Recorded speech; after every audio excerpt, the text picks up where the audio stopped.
Millones de británicos tienen la sensación de que la élite metropolitana que lleva la voz cantante no solo no comprende sus valores y su vida, sino que además los odia. El desprecio hacia los partidarios de la salida que ahora circula por las redes sociales y que a veces se traduce en esnovismo no es nuevo en el Reino Unido. Estas comunidades ya lo sentían y de hecho ha pesado en el resultado. La salida del Reino Unido de la Unión, tal vez el acontecimiento más dramático desde la Segunda Guerra Mundial, es por encima de todo una revuelta de la clase trabajadora. Tal vez no es el tipo de revuelta contra la casta política que algunos de nosotros deseábamos, pero sin duda el resultado del referéndum tiene como trasfondo la ira y la sensación de no pertenencia de la clase trabajadora. Esto escribía Owen Jones, un partidario del Remain, tras conocerse los resultados del referéndum. Bienvenidos a Fort Apache.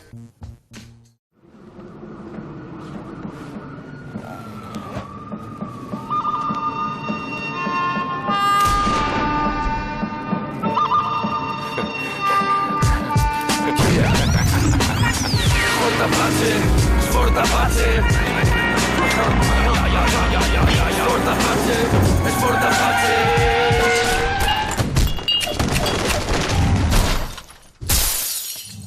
Esta noche en Fort Apache hablamos del Brexit. Para ello contamos con 6 invitados. A mi izquierda, Manolo Monereo. Bienvenido una vez más a Fort Apache. Bien hallado, Pablo. Nos acompaña también Jorge Bestringe. Muchas gracias por estar aquí. Encantado. Pablo Ustindui. Bienvenido una vez más al programa. Gracias, Pablo. Vuelve después de un tiempo Javi Couso, gracias por estar aquí. Encantado. Nos acompaña también Carlos Enrique Bayo, director de Público, muchísimas gracias por estar aquí. Un placer estar aquí. Y cierra la mesa Isidro López, bienvenido. Muchas gracias por la invitación. Enseguida empezamos a debatir, pero antes, como siempre, en el punto de mira. El referéndum sobre la permanencia del Reino Unido en la Unión Europea, celebrado el pasado 23 de junio, dio una ajustada victoria a la opción del Brexit. Más del 51% de los británicos se han impuesto al 48% que quería seguir formando parte de la Unión Europea. Además de las consecuencias económicas que conllevaría la salida del Reino Unido, los resultados del referéndum han supuesto un terremoto político a todos los niveles.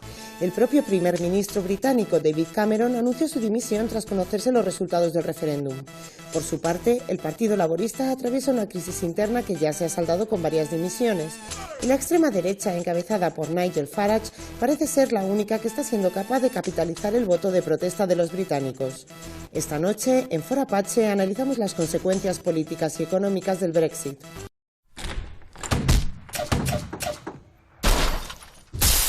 Empezamos, como siempre, con la regla del minuto. Misma pregunta para los 6 invitados. Empiezo contigo, Manolo. ¿Cuáles son las claves de que los británicos se vayan? Primero, hay que decir que desde el año 1993 ningún referéndum se ha ganado a favor de la Unión Europea. Es decir, cada vez que al pueblo se le pregunta por la Unión Europea, el pueblo dice no, excepto una opción, que era España, que apoyó sí al Tratado Constitucional. Yo creo que esa es la clave de bóveda de lo que está pasando. Es decir, se está construyendo una Europa contra las poblaciones y específicamente contra los derechos de los trabajadores y más allá contra la soberanía popular. Es decir, una Europa que no da nada a cambio y que lo único que da son disgustos a las mayorías sociales. Y por otro lado está apareciendo otro fenómeno muy serio, a mi juicio, que va a marcar la época que estamos viviendo, que es la desaparición de la izquierda como sujeto político ligado al movimiento popular y a las clases trabajadoras. La izquierda están siendo sustituidas cada vez más por una extrema derecha cada vez más pujante y fuerte. Gracias, Manolo. Jorge. Tienes razón, Manolo, porque efectivamente referéndums ha habido los daneses en el 92 y en el 2000, irlandeses 2001-2008, suecos 2003, franceses 2005, holandeses 2005, griegos 2015. Una cosa que ha dicho Pablo yo creo que es verdad. O sea, Inglaterra se enfrenta a un problema de desprecio de clase, o de racismo de clase incluso, ¿no? Y es muy importante. Pero eso hay que combinarlo con una cosa que hizo Ken Loach, que como todo el mundo sabe, Ken Loach no es exactamente un fascista ni un tío de extrema derecha, ¿no? Que en un libro suyo que acaba de publicarse, Ken Loach dice: hay que convencer a la gente que ve como en el plazo de 10 años su barrio cambia completamente hasta volverse desconocido, y hay que entenderles. Al mismo tiempo hay que reconocer que la izquierda ha fracasado en el tema de la inmigración, entre otras cosas porque no ha querido encararse con el problema partiendo del principio de que le iban a tratar de racista, y eso tiene que cambiar. Ken Loach. Gracias, Jorge. Pablo. A mí, más que preocuparme lo que piensen los ingleses o lo que les haya motivado a votar como han votado, me interesa la dimensión europea. Yo creo que se ha visto una vez más en otro acontecimiento sísmico que no estamos ante intentos regionales de confrontar con un orden geopolítico estable, sino que ese orden está en transición, es un orden constituyente. Creo que ese proceso constituyente se llama austeridad y que en el Reino Unido ha habido una revuelta en clave reaccionaria, pero con una variable de clase muy importante frente a ese orden, a la construcción de ese orden. Al mismo tiempo, esto abre una pregunta, una duda institucional hacia el futuro que me temo que se intentará solventar precisamente reforzándolo, garantizando la unidad de los mercados, del sistema financiero y del sistema bancario, y al mismo tiempo quebrando e inutilizando para la próxima década cualquier idea de principio de ciudadanía o cualquier idea de principio de igualdad entre trabajadores comunitarios. Gracias, Pablo. Javier. Para mí tiene mucho que ver con el miedo, y es algo que hace unos años, o hace un año así, trataba mucho Manolo, ¿no?, en sus artículos sobre la seguridad. La gente percibe que no tiene seguridad. Sobre todo no tiene seguridad en este mundo globalizado en el cual se ha sustituido esa soberanía por ententes o organismos supranacionales que incluso no recogen en la propio imaginario de lo que debía ser la Unión Europea esa protección social. Ahí se ve claramente, en el trabajo que yo tengo en el Parlamento Europeo, se ve cómo ese miedo lo que está haciendo crecer es el retorno pues a reivindicar los Estados-nación, a reivindicar esa derecha extrema o extrema derecha, pero sobre todo con esa base del miedo al diferente y sobre todo a un estado de cosas que les ha dejado sin capacidad de intervenir. Bayo. Bueno, yo creo que evidentemente el auge de la extrema derecha causa como reacción también a la imposición de unas políticas económicas austeritarias, digamos, desde Bruselas. Eso también ha sido aprovechado por la derecha para exacerbar la xenofobia y achacar a la inmigración los problemas provocados por recortes que no tienen nada que ver. Los inmigrantes son más bien contribuyentes a la hacienda que otra cosa. Pero también está el populismo de los políticos más normales, no de extrema derecha, llevan años y años aprovechando que se le puede achacar todos los males a la Unión Europea en Reino Unido, y entonces todos los fallos de sus propias políticas económicas se lo achacaban a la burocracia europea, a las imposiciones o a los pagos que había que hacer a la Unión Europea. Pero bueno, también hay una tradición aislacionista británica que entre los mayores, sobre todo entre la gente mayor, podemos hablar luego de ello, ha sido muy importante. Gracias, Carlos. Enrique Isidro. Pues yo, como habéis dicho muchas cosas que más o menos estoy de acuerdo, voy a otra dimensión, y es la irrupción en el Reino Unido de una brutal crisis de representación, que es algo que está sucediendo en el resto de países europeos. Un país que parecía que estaba atado y bien atado por un sistema turnista bipartidista. Los referéndums tienen la potencialidad de cambiar los ejes políticos, estallan los dos partidos en dos. O sea, ahora mismo ya estamos viendo como ninguno de los dos es capaz de hacerse cargo de la situación política. Hay una disolución asociada, que es la disolución del Reino Unido como tal, Escocia, Irlanda del Norte, pero, y mucho más importante, desde el punto de vista de la novedad, Londres negociando como ciudad independiente con la Unión Europea un estatus nuevo, lo cual nos da idea del tipo de estallido de las escalas de gobierno, de las escalas de soberanía a las que podemos asistir en un conflicto de este tipo. Y luego, desde luego, los riesgos de la capitalización fascista, o por lo menos de un nacionalismo reactivo, que se extienda a toda Europa desde esta disolución del sistema de partidos inglés. Habéis apuntado muchos factores. Me interesa que después profundicemos en la cuestión de clase, en cómo se ha visto que en muchos bastiones laboristas se ha votado a favor del Brexit, a pesar de que, digamos, la posición hegemónica en el Partido Laborista era el Remain. Pero me interesa preguntaros un poco por lo que señalaba Bayo de el aislacionismo tradicional británico. Digamos, su entrada en la Unión Europea fue tardía, decíamos antes, cuando hablábamos entre nosotros, que era una cosa que la Francia de Gaulle nunca hubiera permitido, y digamos que en el Reino Unido siempre ha existido un sentimiento nacional de enorme distancia respecto a la Unión Europea. Recuerdo que nosotros mismos en aquella comisión de exteriores en el Parlamento español denunciábamos las condiciones leoninas que estaba poniendo Cameron para la permanencia del Reino Unido en la Unión Europea, que tiene que ver, digamos, con esa distancia permanente, las exigencias específicas británicas, ellos deciden no entrar en la moneda única. yo creo que es un elemento que siempre ha pesado mucho en el Reino Unido, o sea, que siempre ha habido una tendencia nacional, natural, sobre todo en los ingleses más que en otros británicos, aunque en Gales también ha salido el Brexit, a no sentirse partícipes de esa dinámica política continental. ¿Pero por qué? Acuérdate que tú eres también un viejo en esas cosas, ¿no? Acuérdate de Mackinder, ¿no? O sea, el problema de fondo que tiene la política exterior británica desde siempre es impedir la unidad de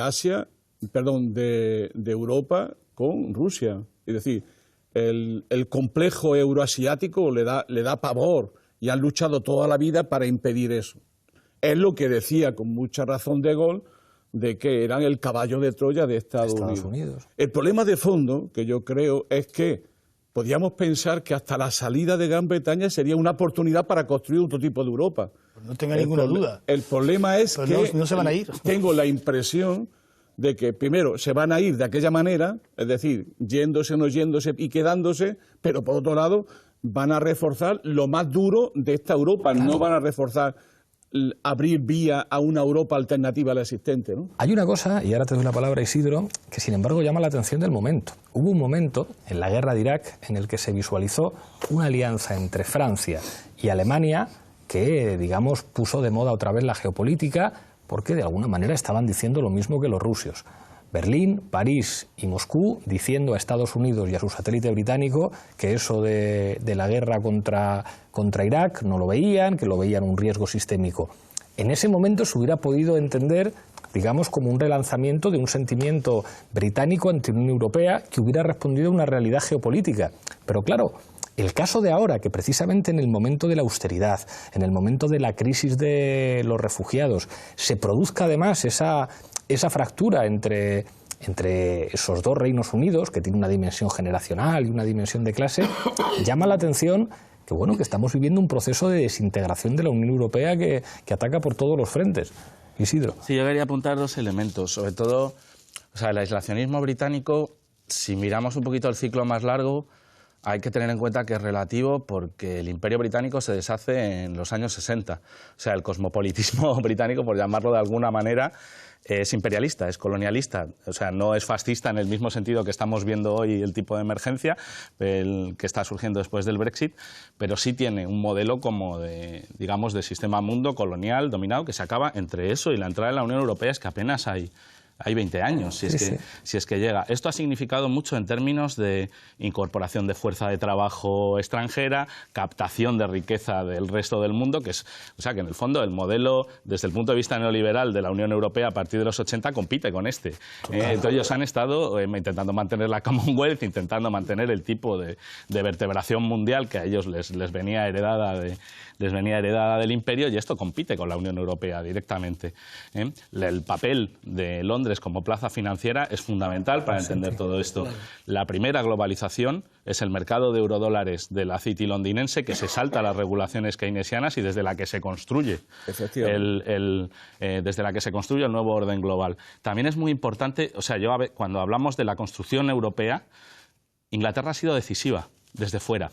Lo que podemos llamar el euroescepticismo de las élites, que es forzar cambios en un sentido liberal desde fuera, y siempre con la amenaza de la salida, desde los tiempos del cheque británico, etcétera, etcétera. Lo que ha sucedido ahora es que a este euroescepticismo de las élites, que es con el que Cameron cuenta para convocar este referéndum, le suplementa toda una reacción popular, que realmente es un popurrí de diversas cosas, de proteccionismo, de antiinmigración, de cierto desdén aristocrático tory hacia Europa, de miedo de las clases populares y más mayores, pero que hay una tradición euroescéptica británica que juega a dos barajas claramente. En Alemania, por ejemplo, cuando pone Schröder la Agenda 2010 en marcha, es fundamental el papel de los fondos de inversión británicos para romper el entramado del capitalismo renano-alemán, que es lo que nos lleva al tipo de dominio que Alemania ejerce hoy sobre la Unión Europea. La Unión Europea es una mezcla de dominio alemán y de dominio británico desde fuera. Es atlantismo y ordoliberalismo. Son las dos cosas. Sí, y construyendo sobre lo que dice Isidro, también creo que hay que relativizar el dentro y el fuera. El euroescepticismo británico es una poderosa arma política que se ha manifestado especialmente, por ejemplo, en todas las cuestiones que tenían que ver con la construcción de una defensa común europea o con todo lo que oliera o tuviera que ver con la construcción de una unión política o de la extensión de derechos sociales, al mismo tiempo que mantenían restos, porque están en desmantelamiento, pero de un estado del bienestar mucho más avanzado que en el continente. Pero en otras cuestiones, como la construcción del mercado único digital, por ejemplo, ahora mismo, o las negociaciones del TTIP, o del CETA, o del TISA, han sido uno de los principales facilitadores en la reconstrucción de esta arquitectura institucional e ingeniería financiera que está en el corazón mismo. La hibridación entre la City de Londres y Frankfurt, en esa dinámica, en esa dialéctica, se explica también la construcción del mando financiero de la austeridad. Por lo cual creo que tenemos que tener cuidado también con el dentro y el fuera, y el se salen de qué. Creo que vamos hacia la construcción de un orden bastardo, híbrido, que probablemente preservará esa sala de máquinas, ese mando financiero, económico de la zona, de la que no creo que se salgan en absoluto. No creo que esto implique un paradigma comercial diferente, por ejemplo, pero sí supone un golpe definitivo a lo que planteábamos antes. ¿Supone esto una oportunidad que abra un espacio para la construcción de un movimiento europeísta que se base, por ejemplo, en la defensa de los derechos sociales? Difícilmente, porque no se construye sobre un espacio vacío. Una vez que había gente que lo decía, bueno, el peso relativo de España automáticamente va a incrementar un 18% o algo así a la toma de decisiones. Y lo que hay que aportar. También. El problema es que ese orden está dado y no se va, o sea, no hay una línea que separe el dentro y el fuera, sino que vamos hacia la construcción de un aparato que desgraciadamente creo que abona el terreno para esa internacional reaccionaria, el terreno de oposición, quiero decir, a la construcción de ese mando. Y basta ver cuáles han sido las reacciones, quién ha capitalizado políticamente y quién ha traducido a cada una de las escenas políticas nacionales los resultados del referéndum. Es la extrema derecha y esta nueva, digamos, identidad popular xenófoba que está acaparando el espacio de oposición a la construcción de ese orden austeritario. Vaya. ¿Puedo luego bajar a tierra? Claro. A ver, yo no veo esa posibilidad digamos, de crear un nuevo espacio europeo sin el Reino Unido, porque es que en Francia un nuevo sondeo Pew da mayor oposición a lo que está haciendo la Unión Europea entre los franceses que entre los ingleses. Estaba dando una oposición de un 48% en el Reino Unido, mientras que ha dado un 61% de oposición a las políticas comunitarias en Francia. Y un 49% en España, si no me equivoco. Claro, entonces, es que son los grandes países de la Unión Europea, aparte de Alemania, los que comparten esa oposición a las políticas, sobre todo económicas, de Bruselas, con lo que está haciendo Hollande y la revuelta en las calles de Francia. Se ve clarísimo que en todo caso el riesgo es al revés, de que el Frente Nacional de Marine Le Pen vaya precisamente a crecer y a reforzarse gracias a que hay un ejemplo de que se puede abandonar la Unión Europea, y de que el riesgo es de que empiece un proceso de desintegración de esa Unión Europea por las imposiciones absolutamente intolerables para la clase trabajadora que han llegado precisamente desde las políticas comunitarias. Jorge Manolo Couso. Vamos, leí hace 2 años un libro muy bonito, decía El muro del Atlántico no ha caído. Estaba escrito por un francés y venía a decir que nunca le había visto a lo largo de su vida un grado de sometimiento tan grande por parte de los gobiernos europeos hacia Estados Unidos. Y Estados Unidos no va a dejar ni que Inglaterra se desintegre, ni que Inglaterra sea parte de Europa. Y en eso además cuenta con un montón de aliados en la Europa del Este, el grupo de Visegrad, etcétera, etcétera, ¿no? Vale. Eso en primer lugar. En segundo lugar, no entremos en palabras que luego nos pueden costar un disgusto. Reactividad. Revolución viene de revolver hacia atrás. O sea, una revolución es una reacción. Y por tanto, reactividad. Pues ¿por qué la gente no va a reaccionar ante una situación que no le gusta? A mí el pollo con salsa de menta me pone enfermo. El pudding de riñones me hace devolver. Pero a los ingleses les gusta. Es su forma de vida. ¿Por qué no vamos a respetar su forma de vida? Si ellos además lo quieren así, ¿no? No tachemos eso de fascismo, no es fascismo ni extrema derecha, es sencillamente lo que dice Ken Loach. Mire usted, es que no me da la gana que mi país cambie, o al menos no me da la gana que mi país cambie a un nivel así. Condiciones leoninas. Yo firmo porque el día en que este señor sea presidente del gobierno, recupere la soberanía monetaria, recupere el control de las fronteras y recupere el control judicial sobre Europa. Los ingleses lo están haciendo bien. En lugar de meterse en una especie de engendro como es Europa, donde una serie de enloquecidos y de borrachos, como el señor Juncker, que por cierto es el lobo en el gallinero. ¿Cómo va a luchar este señor contra los paraísos fiscales? Se ha transformado su país en uno de los mayores paraísos fiscales de Europa. O sea, no seamos cínicos, digamos las cosas como son. No va a durar 4 años el euro. Y Europa, tal y como en su configuración que hay actualmente, es imposible que funcione. Populismo. El populismo tiene una raíz de izquierdas, porque los partidos políticos en el fondo tienen todos los mismos valores, solo que los jerarquizan de una forma diferente. Solo hay un valor que diferencia claramente derecha e izquierda, es el valor de la confianza en el pueblo. O el pueblo se puede confiar en él o no se puede confiar en él. O se tiene una concepción optimista al pueblo, Rousseau, la izquierda, etcétera, o se tiene una concepción pesimista, pues Carlyle, los grandes hombres de la historia, patatí y patatá. Sobre la base de que el populismo es una ideología de izquierdas, como luego proclama, y me parece bien, que Dios es el pueblo, a diferencia de la democracia cristiana, para la cual Dios es Dios. Luego, claro, los pueblos en función de sus problemas, una vez que son Dios, se orientan en una dirección o se orientan en otro. Por ejemplo, comparemos Francia con España. El problema de la inmigración en España no es ni muchísimo menos el problema que hay en Francia, pero en Francia hay un problema muy grave. Y por lo tanto el populismo en Francia, lógicamente, tarde o temprano va a tomar una dirección condicionada por una serie de factores que en España no se dan.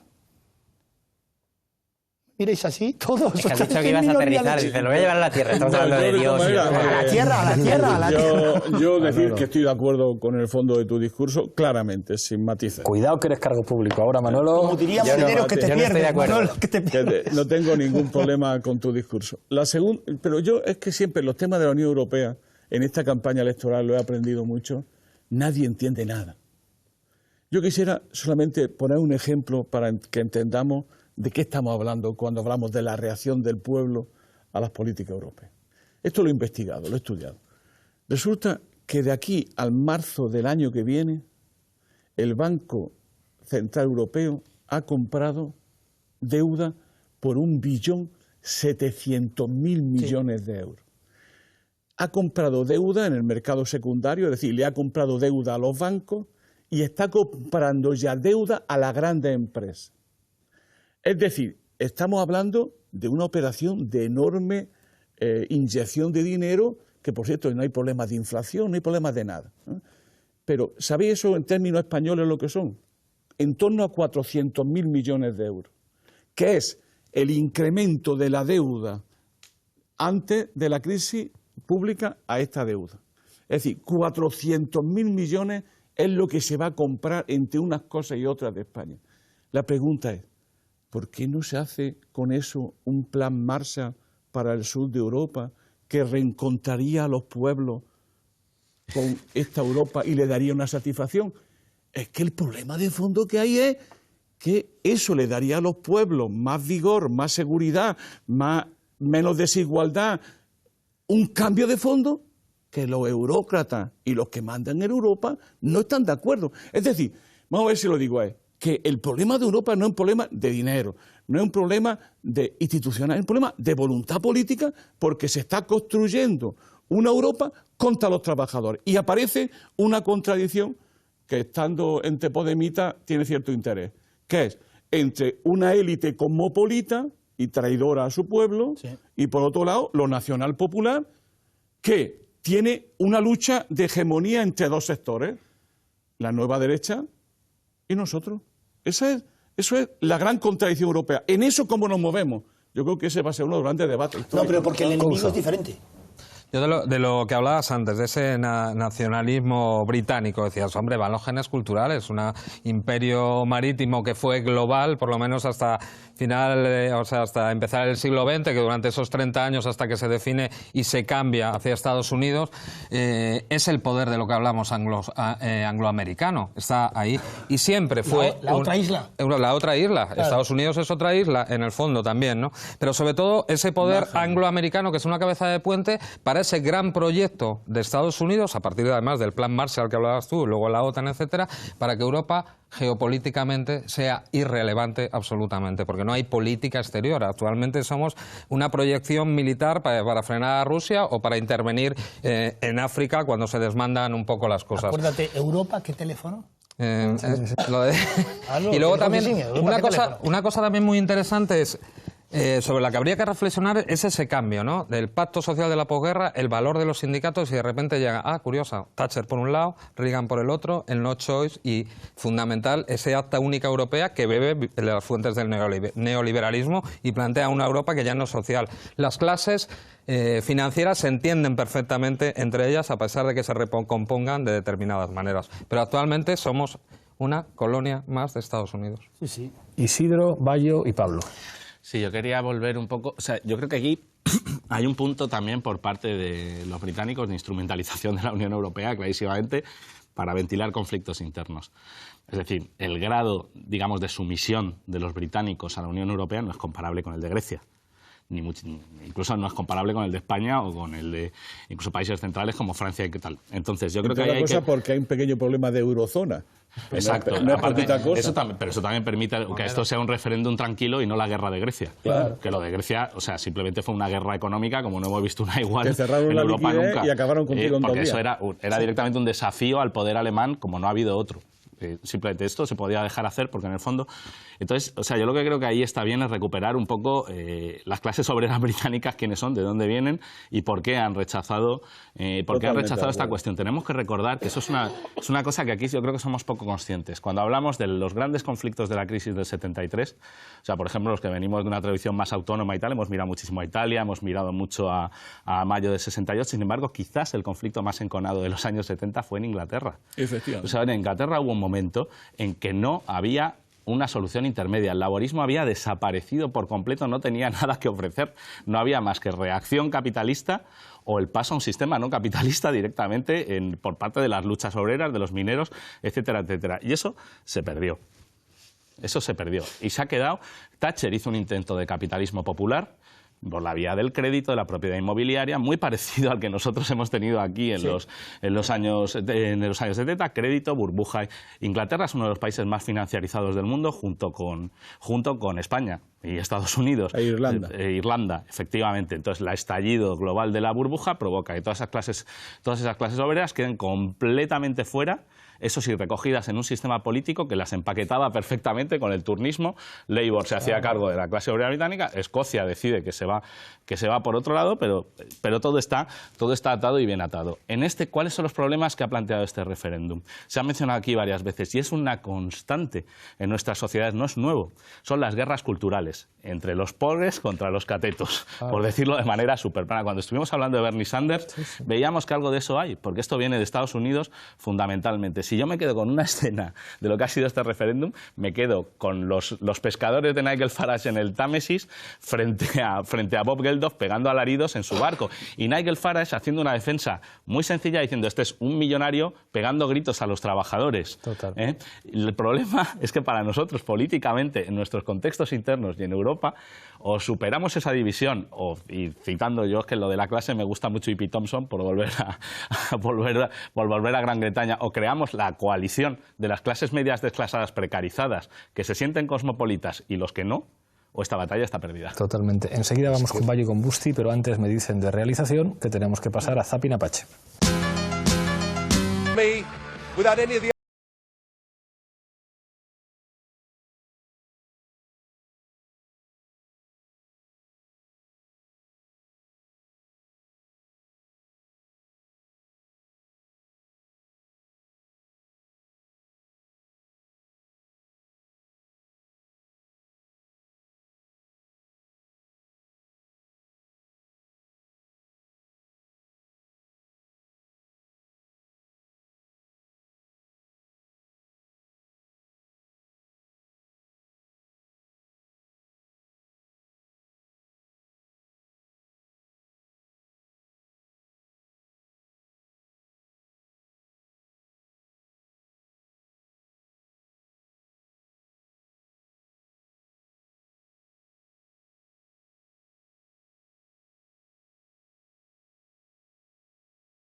Un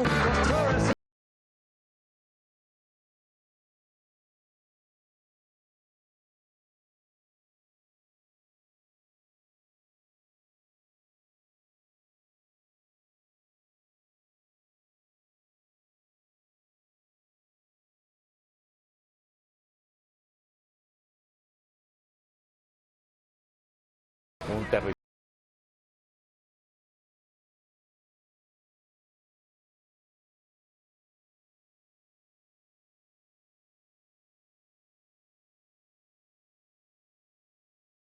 No hay futuro, decían los Sex Pistols. Bayo. Bueno, yo quería incidir precisamente en lo mismo que han dicho Isidro y Javier, ¿no? Porque, claro, es la herencia de Thatcher también es la destrucción de las organizaciones sindicales, de la formación de la clase obrera, pero además también la desindustrialización del Reino Unido. Se convierte en un centro financiero mundial, pero los que habían puesto en marcha toda la revolución industrial, los que habían tenido la mejor tecnología, la mejor producción de maquinaria y de avances industriales, se quedan sin todo ello. Y por lo tanto, la clase obrera, el proletariado, se queda marginado, apartado, sin saber cómo participar en una nueva economía que depende exclusivamente de las especulaciones de los mercados bursátiles en plan casino internacional, y ellos están prácticamente convertidos en un lumpenproletariado sin posibilidades de alcanzar un desarrollo, de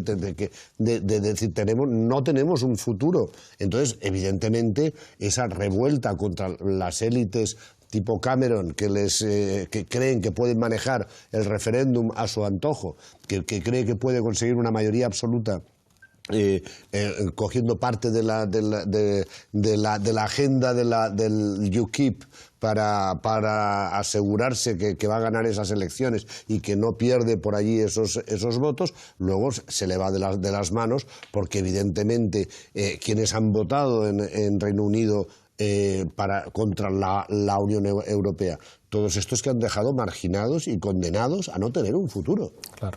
Busti y Jorge. Pero sin embargo, en el Reino Unido, Unite es un sindicato que sigue teniendo 1,5 millones de afiliados, en condiciones muy duras, pero lo sigue teniendo, y allí ellos tenían casi la certeza de que la mayor parte de sus afiliados iban a votar por el out. La CGT, en Francia, que sigue teniendo 800.000 afiliados, tienen un 20% de sus afiliados votan al Frente Nacional en este momento. De la CGT, es que... La CGT. Yo quería, por esto de animar la cosa... Es que sería como si el 20% de los afiliados de comisiones obreras votaran a la extrema derecha. Sí, sí, es exactamente eso.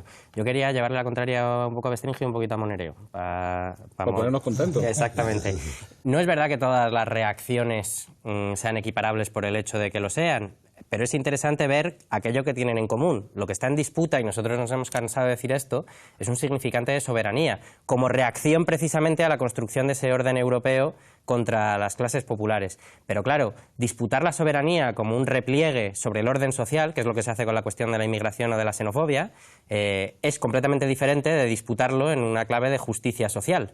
Y creo que esto tiene que ver también con lo que tú decías, separando las élites cosmopolitas de los proyectos nacional populares. Sin entender la dimensión internacional de la lucha contra una Europa, es una estructura económica. Esto lo explica siempre muy bien Isidro. Entonces, trabajar con esa idea fantasiosa de posibilidad de un repliegue autárquico cuando hay un sistema de división del trabajo en Europa y cuando hay una cadena de dependencia en la que si no hay acumulación de fuerzas a esa escala, las operaciones de repliegue desgraciadamente dan unas correlaciones de fuerza que hacen que se asemeje al episodio griego. El problema es la realidad. O sea, esto recuerda mucho a la lucidez de Antonio Negri cuando se produce el referéndum sobre la Unión Europea. Que Antonio Negri dice, miren ustedes, sistémicamente no tiene sentido la lucha en los espacios del Estado-Nación, hay que construir un sujeto político europeo.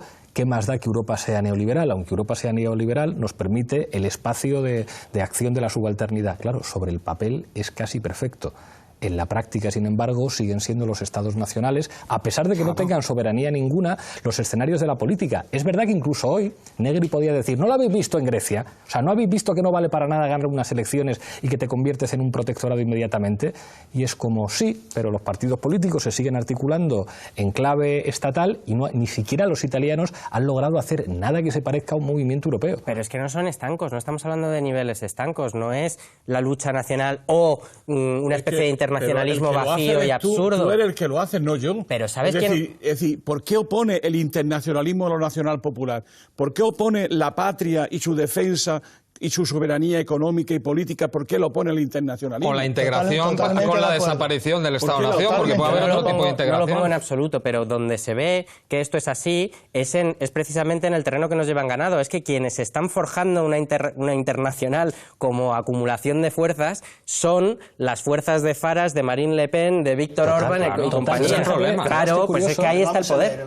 Mi última conversación al teléfono con Torreblanca, que es el que lleva ahora la opinión del país, y dicen que escribe algunos editoriales, en una cosa que publiqué, me dice, esto lo tienes que desarrollar un poco más, porque ¿cómo puedes decir tú que vosotros sois soberanistas y a un tiempo europeístas?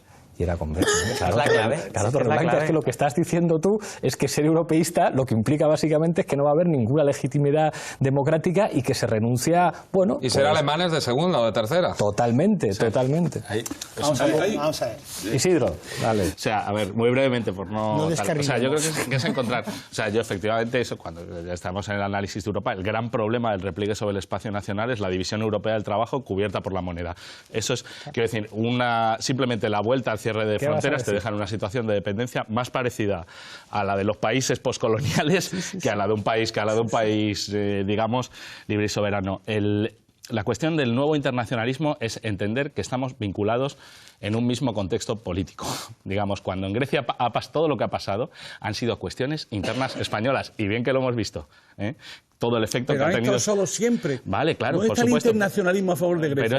Pero entonces la cuestión política no puede ser Eso es en los mito, contextos el europeos, internacionalismo es precisamente mito. porque las divisiones del trabajo De la son izquierda. unidades en la diferencia.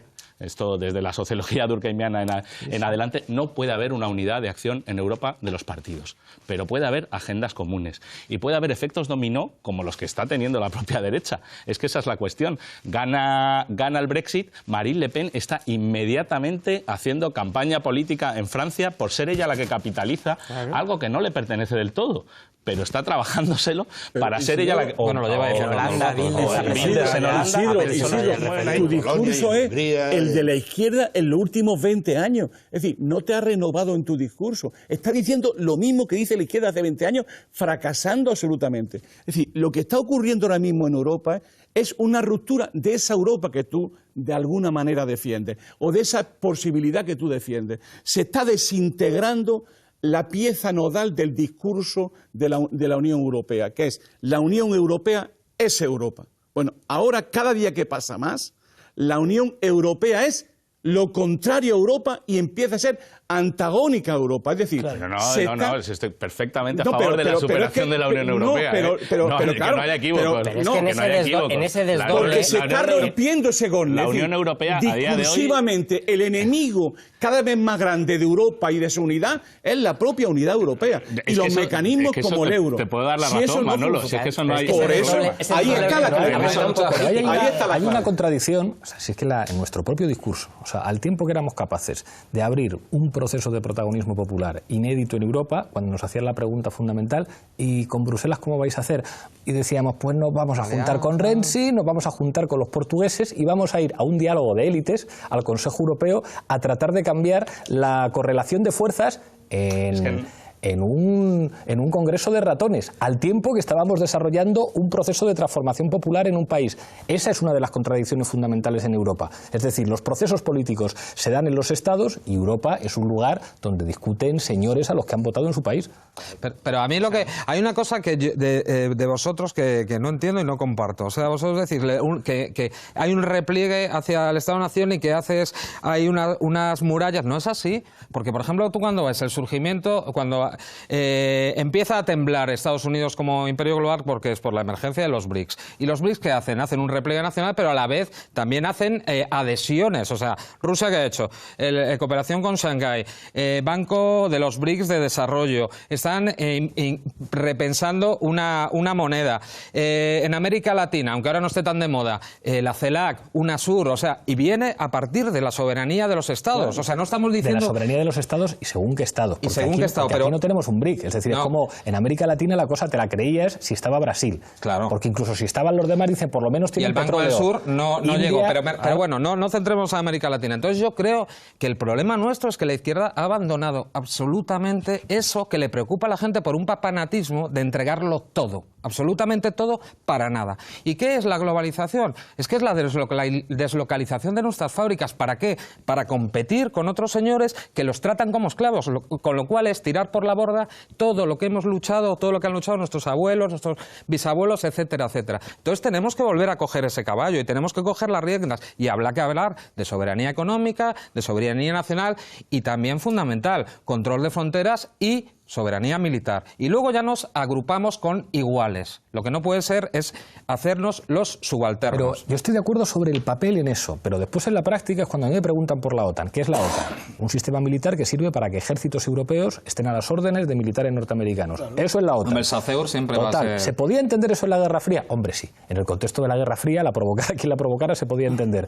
Después de la Guerra Fría es más difícil de explicar. No, porque lo reinventan. Baker reinventa la OTAN como un pilar europeo. Pero la película es...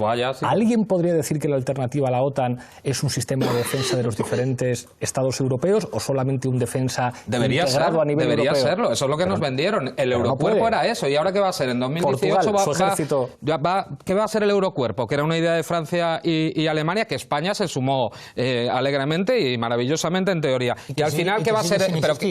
No, sigue sin existir porque el Eurocuerpo va a ser la fuerza de reacción rápida de la OTAN. Se va a incorporar, me lo dijo a mí el general cuando fuimos a verlo. Entonces, ¿cuál es nuestra tarea? Repensar qué podemos ser, evidentemente. No tenemos que dar nosotros también ayudar a reflexionar con la gente y a dar respuestas. Eso nos toca a nosotros. Algo tendremos que inventar, porque si no, ¿qué vamos a hacer? ¿Pegarnos con Rusia? ¿Que es nuestro vecino? ¿Qué es lo que estamos haciendo? Desde Rota estamos haciendo eso, apuntando con misiles con nuestras F-100 y los destructores estadounidenses a Rusia, una proyección misilística. Entonces, algo tendremos que pensar. Un gran éxito en Ucrania, por cierto. Sí. Bueno, hemos mejorado mucho de Ucrania. He empezado diciendo que creo que Europa está en un proceso constituyente, o sea, que se está instituyendo este orden, y no soy particularmente optimista respecto a las posibilidades que hay, pero tampoco creo que se pueda pensar la política totemizando cosas y diciendo ahí no hay nada que hacer. De la crisis griega, todo el mundo, la lección inmediata que sacaron fue el rodillo europeo, etcétera. Pero si un Estado como Grecia, en las condiciones en las que estaba en bancarrota, mantuvo en vilo durante 7 meses ese orden europeo, ¿amenazando con qué? Porque Grecia hizo eso, ¿eh? Grecia se fue a Rusia, Grecia se fue a hablar tímidamente, porque luego Varoufakis ha contado que tímidamente, porque su presidente es absolutamente europeísta. O sea, que jugaron a una serie de faroles que el presidente o el primer ministro o quien fue no quiso hacer. O sea, no quiso hacer. Yo lo que digo es, la política siempre es cuestión de márgenes dentro de una correlación de fuerzas, y no soy particularmente optimista o halagüeño respecto al panorama que se abre. Pero no podemos caer en el error de... Porque es que además el poder siempre es el poder que se tiene y la proyección que se hace. Y la operación más eficaz que ha construido el mando europeo es proyectar ese halo de imposibilidad, de que no se puede hacer absolutamente nada, cuando lo que estamos viendo en este último ciclo de manera acelerada es una sucesión de crisis sistémicas que lo que revelan es la profunda fragilidad. Hay que ver la reacción de Juncker diciéndole a los tíos, ¿qué hacéis aquí? Largaros de aquí. Borracho, o sea, que yo estaba delante. Eso es la ausencia de institucionalidad, claro, completa. Con lo cual, no hay ninguna operación que pueda funcionar de repliegue sobre la soberanía de un Estado y de readquisición de competencias autónomas que no pase por la construcción de correlaciones de fuerza a nivel internacional que te permita arrancarlas. Porque nadie te las va a regalar, las vas a tener que arrancar una detrás de otras y te van a saltar los dientes en el proceso. Eso es inevitable. Pero la vía es esa, no hay otra. Entre Europa y la Unión Europea, en esa contradicción se abre un campo político que es el campo de acumulación de fuerzas. Es el único desde el que se puede disputar una soberanía, un concepto de patria que tenga sentido. Yo quería cuando Jorge decía que iba a volver a poner los pies en la tierra, se ha ido para arriba. Y yo pensaba que iba a plantear que de momento Reino Unido no se va de la Unión Europea. A ver, el artículo 50 del Tratado de Lisboa prevé 2 años. No lo han llamado, pero hasta Donald Tusk que ha dicho, en menos de 7 años es imposible negociar eso. Pero luego hay que aprobar cualquier acuerdo de salida por unanimidad de todos los países miembros. Bueno, pero lo que negocia eso con cada uno de alguien no ellos. te deja irte. Antes me estaba leyendo el artículo 50 y no. O sea, te van a dejar salir. No, que te van a dejar salir, sí, pero déjame terminar, porque es que eso no es más que el principio. No es más que el principio. Primero, Cameron dimite y parece que su sucesor es Boris Johnson. Ha renunciado. Acaba de decir que no. Por eso dejarme terminar, joroba. Pues no lo es, porque ha renunciado a ello precisamente porque...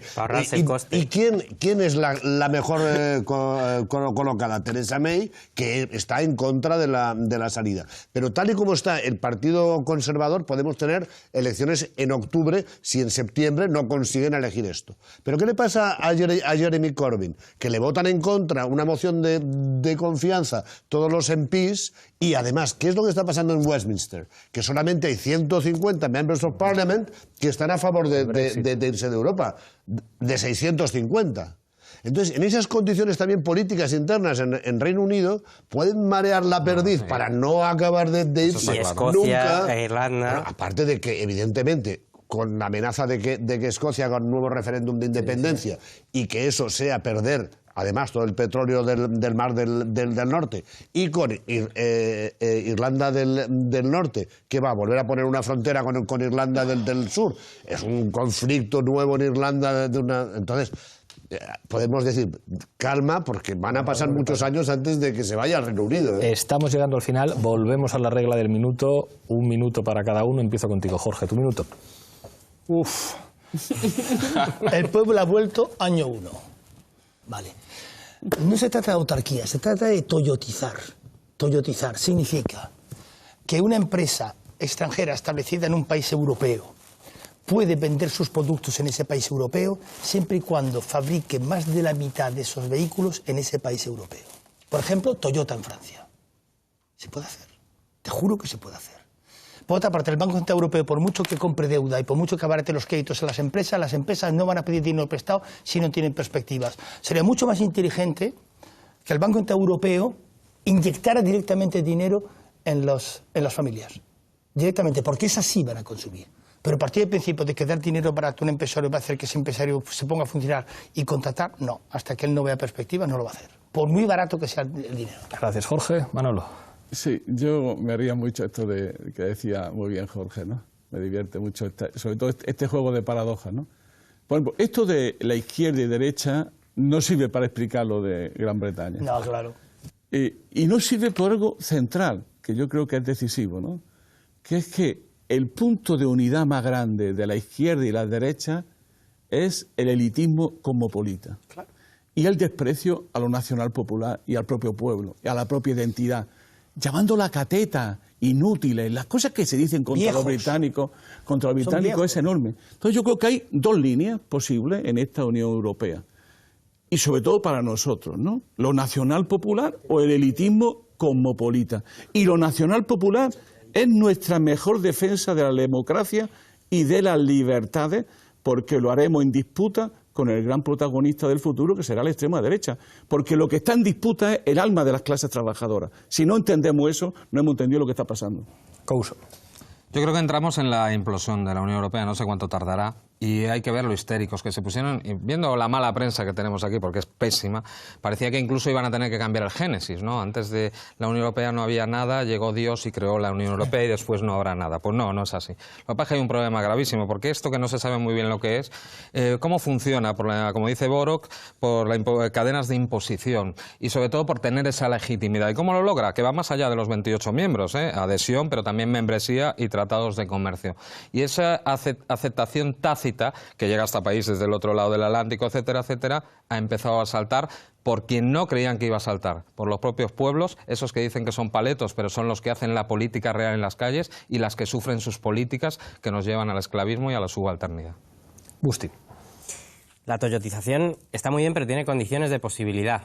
¿Cómo se combate contra los paraísos fiscales? La lucha por una agencia fiscal internacional, por un marco jurídico para los procesos de reestructuración de deuda soberana, un marco vinculante de derechos humanos para empresas multinacionales, etcétera, etcétera, etcétera. Esas son batallas políticas que se están dando ahora mismo, que dependen de correlaciones de fuerza y que de su resultado van a depender las condiciones objetivas donde se construye lo nacional popular. Con lo cual creo que si no entendemos esa dimensión a escala europea, no tiene nada que ver con el cosmopolitanismo y no tiene nada que ver con defender la Unión Europea, todo lo contrario, tiene que ver con entender cuáles son las condiciones objetivas, históricas, para la construcción de procesos de emancipación popular. Respecto a el escenario que se abre, yo creo que una vez más en la historia de Europa, y esto sí espero que le guste a Jorge, el foco pasa definitiva e inapelablemente a Francia. Lo que pase en Francia el año que viene va a determinar el próximo ciclo geopolítico en Europa. Gracias, Isidro. Puede ser. Pues vamos, por resumir, yo creo que estamos entre la enésima crisis política, crisis de representación de un Estado de la Unión Europea, que provoca una implosión en la Unión Europea, o que acelera una descomposición de la Unión Europea, que a día de hoy es la forma del neoliberalismo realmente existente que tenemos, es decir, por diferenciar con la Europa de otro tipo posible. Creo que en una teoría muy clásica de las élites, cuando esto sucede, el paso al fascismo o a formas de microfascismo, de pseudofascismo, fascismo posmoderno, como lo queramos llamar, es una posibilidad cada vez más viva. La austeridad y estas formas de fascismo forman parte de una teoría muy clásica de la descomposición de las élites, si queréis. Creo, por centrarlo en nosotros, que ahí en Podemos nosotros tenemos una responsabilidad enorme de cara a Europa, es decir, somos prácticamente el único vector político vivo capaz de impugnar la austeridad en Europa y capaz de impugnar el nuevo fascismo en Europa. Bayo. Yo creo que se está produciendo necesariamente una devolución de soberanía a la población, a los trabajadores, a los ciudadanos, que hasta ahora han estado totalmente sometidos a las decisiones de élites en todos los países europeos y que se está poco a poco, pero a nivel histórico muy rápidamente, con los resultados electorales. Bueno, hemos tenido resultados electorales municipales, incluso en Roma, que demuestran que se están superando los viejos partidos, y los viejos partidos ya no pueden dominar los procesos electorales y decidir qué es lo que va a ocurrir en unas elecciones, en un referéndum, y por lo tanto es bastante poco, digamos, prudente vaticinar qué es lo que va a ocurrir, porque en un proceso revolucionario tampoco los que lo viven pueden nunca prever qué es lo que va a pasar al final de ese proceso, porque es demasiado imprevisible, vamos. Entonces yo no me atrevería a decir qué es lo que va a pasar a continuación. También es fascista la Roma. Gracias, Carlos Enrique, gracias, Jorge, muchísimas gracias a los 6. Lamento que no hayamos contado con ninguna mujer en este debate. El equipo de producción contó con varias, pero cayó Pilar Velasco en el último momento. Trataremos de que no vuelva a ocurrir y aquí nos veremos la próxima semana en Fora Apache.